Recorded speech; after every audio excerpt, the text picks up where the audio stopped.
তবে সুসংবাদ ওই যুগে তাদের জন্য যারা আমার সুন্নতকে আবার জীবিত করতে পারে।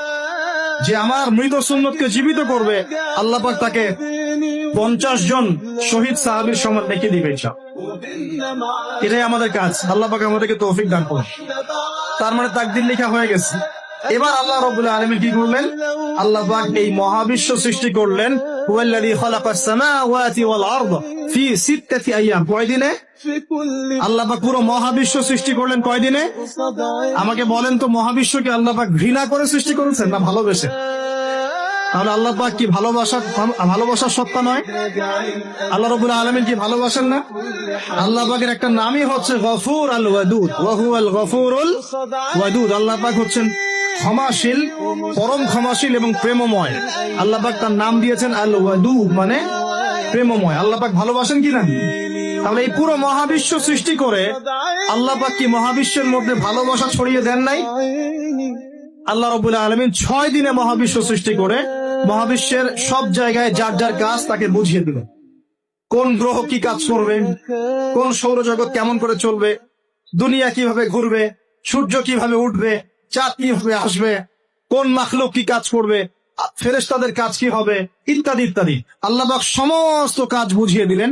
সূরা আলিফ লাম মিম সিজদা, হামিম সিজদার মধ্যে আছে পুরোটা। আল্লাহ পাক পুরো মহাবিশ্বের দায়িত্ব বন্টন করে দিলেন। এবার আল্লাহ রাব্বুল আলামিন কি করলেন শোনেন।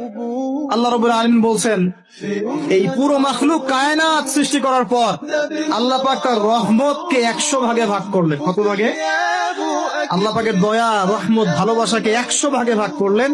ভাগ করে এক ভাগ, মাত্র এক ভাগ আল্লাহ পাক পুরো মহাবিশ্বে ছড়িয়ে দিলেন। বলেন সুবহানাল্লাহ। বাকি 99 ভাগ রহমত আল্লাহ পাক তার কাছে রাখলেন। এই এক ভাগ ভালোবাসার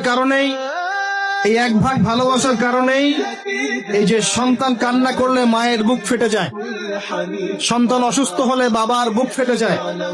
যেই বাবা সহজে চোখের পানি কাউকে দেখায় না, সেই বাবা জায়নামাজে দাঁড়িয়ে চোখের পানি ছাড়তে থাকে। এই এক ভাগ রহমতের কারণে আমরা দেখি যে রাস্তার কুকুর পর্যন্ত তার বাচ্চাকে চাটে, আদর করে, মহব্বত করে। এই এক ভাগ রহমতের কারণে আমরা আমাদের স্ত্রীদেরকে মহব্বত করি, স্ত্রীকে সুখে রাখার জন্য জীবনটা পর্যন্ত বিলিয়ে দেয়। সকাল থেকে রাত পর্যন্ত কোন কোন ক্ষেত্রে হারাম পথে যেটাও দ্বিধা করি না, স্ত্রী সন্তান সুখে থাক, এই আসেন, তাই না ভাই? এই এক ভাগ রহমতের কারণে গাভী দেখবেন, গাভী তার বাচ্চাকে প্রসবের পর চাটে, গাটা চেটে পরিষ্কার করে দেয়।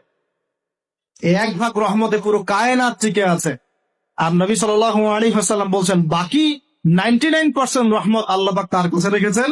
এই রহমত এবং ভালোবাসা দিয়ে আল্লাহ পাক কিয়ামতের মাঠে মানুষকে মাফ করবে ইনশাআল্লাহ। তার মানে বলেন আল্লাহু আকবার।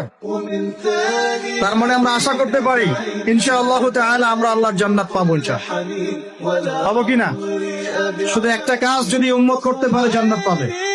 বলে দিব কোনটা? অনেক কাজই আছে, কিন্তু স্পেশাল একটা কাজ, একটা। আল্লাহ রাব্বুল আলামিন মেরাজের রাতে তার নবীকে উঠিয়ে নিয়েছিলেন, উঠিয়ে নিয়ে কাছে নিয়ে আসছেন, একদম কাছে, আর যে আরশের কাছাকাছি। নবী সাল্লাল্লাহু আলাইহি ওয়াসাল্লাম বলছেন, ওই সময় তার উপর 3টা স্পেশাল ওহী করা হয়েছে। কয়টা? 3টা। একটা হচ্ছে 50 ওয়াক্ত নামাজ। কত ওয়াক্ত? এটা কমতে কমতে কমতে কত ওয়াক্ত হয়েছে? 5 কেও কমানোর জন্য কোন নবী বলছিলেন? মুসা আলাইহিস সালাম বলছেন 5ও পারবে না, কমায় নিয়ে আসেন। 5ও যে পারবে না, মুসা আলাইহিস সালাম কেমন করে জানলেন? তার উম্মত 2 ওয়াক্ত নামাজ পড়ে। কয় ওয়াক্ত নামাজ পড়া ছিল? ওই 2 ওয়াক্ত তার আদায় করতে পারে নাই। এই অভিজ্ঞতা থেকে তিনি বলেছেন যে আপনার উম্মত 5 ওয়াক্ত পারবেন। সত্যি না মিথ্যা কথা? আসলেই কি উম্মত 5 ওয়াক্ত নামাজ পড়তে পারছে? আচ্ছা, যাই হোক, আল্লাহ পাক আমাদেরকে পড়ার তৌফিক দান করুন। দ্বিতীয় ওহী হচ্ছে সূরা বাকারার শেষের 3টা আয়াত। কয় আয়াত? সূরা বাকারার শেষের 3 আয়াত ওহী করেছেন কে? আল্লাহ রাব্বুল আলামিন। কোন ব্যক্তি যদি রাতের বেলা সূরা বাকারার শেষের 3টা আয়াত পড়ে সারা রাত ইবাদত করার নেকি পাবে ইনশাআল্লাহ। আর 3 নাম্বারটা হচ্ছে স্পেশাল, সেটা হচ্ছে আল্লাহ পাক বলেছেন, হে মুহাম্মদ সাল্লাল্লাহু আলাইহি ওয়াসাল্লাম, বলেন সাল্লাল্লাহু আলাইহি ওয়াসাল্লাম, তোমার উম্মতের কোন ব্যক্তি যদি আসমান জমিনের সমান গুনাহ নিয়ে আমার সামনে দাঁড়ায়, আসমান জমিন সমান গুনাহ নিয়ে আমার সামনে দাঁড়ায়, কিন্তু আমার সাথে শিরকের পাপ নাই, আমার সাথে কোনো শিরকের পাপ করে নাই, ইনশাআল্লাহ আমি আল্লাহ তার সামনে আসমান জমিন সমান ক্ষমা নিয়ে হাজির হবো ইনশাআল্লাহ। তার মানে আমরা যদি ইনশাআল্লাহ তাআলা শিরকের পাপ থেকে দূরে থাকতে পারি, ইনশাআল্লাহ আশা করা যায় আমরা আল্লাহর সন্তুষ্টি পাবো ইনশাআল্লাহ। এরপর আল্লাহ রাব্বুল আলামিন কি করলেন? আল্লাহ রাব্বুল আলামিন পুরো মহাবিশ্ব সৃষ্টি করে সব দায়িত্ব ভাগ করে দিলেন। ভাগ করে দেওয়ার পরে আল্লাহ পাক জান্নাত জাহান্নাম সৃষ্টি করেছেন কিনা? আচ্ছা, জান্নাত এবং জাহান্নাম কার কার জন্য সৃষ্টি করেছেন বলেন? জিন আর মানুষ আছে। এখন জান্নাতের চেয়ে কি শান্তির কোনো জায়গা আছে? আচ্ছা, এই জান্নাত কার জন্য সৃষ্টি করেছেন? জিন আর মানুষ। আচ্ছা, তাহলে আল্লাহ পাক মানব জাতিকে ভালোবাসেন কিনা? ভালোবাসেন কিনা? আপনি যখন কাউকে ভালোবাসবেন তাকে সবচেয়ে সুন্দর গিফট দিতে চাইবেন কিনা? তার জন্য সবচেয়ে ভালোটা কিনতে চাইবেন কিনা? আল্লাহ পাক জান্নাত তৈরি করেছেন কাদের জন্য? আমাদের জন্য। তার মানে আল্লাহ পাক আমাদেরকে ভালোবাসেন কিনা? অবশ্যই বাসেন। আল্লাহ রাব্বুল আলামিন জাহান্নামও তো সৃষ্টি করেছেন। এখন যদি বলি যে তাহলে আল্লাহ পাক কি আমাদেরকে ভালোবাসেন না, জাহান্নামে কিভাবে দিবেন? উত্তরটা কি হবে তাহলে?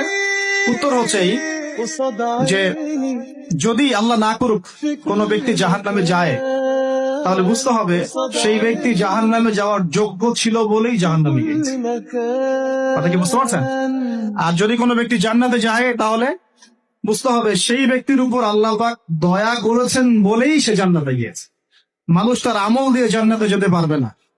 মানুষ তার আমল দিয়ে জান্নাতে যেতে পারবে না, আল্লাহর দয়া অনুগ্রহ দিয়ে জান্নাতে যাবে ইনশাআল্লাহ। আল্লাহ পাক আমাদের সবাইকে সেই দয়া অর্জন করার তৌফিক দান করুন।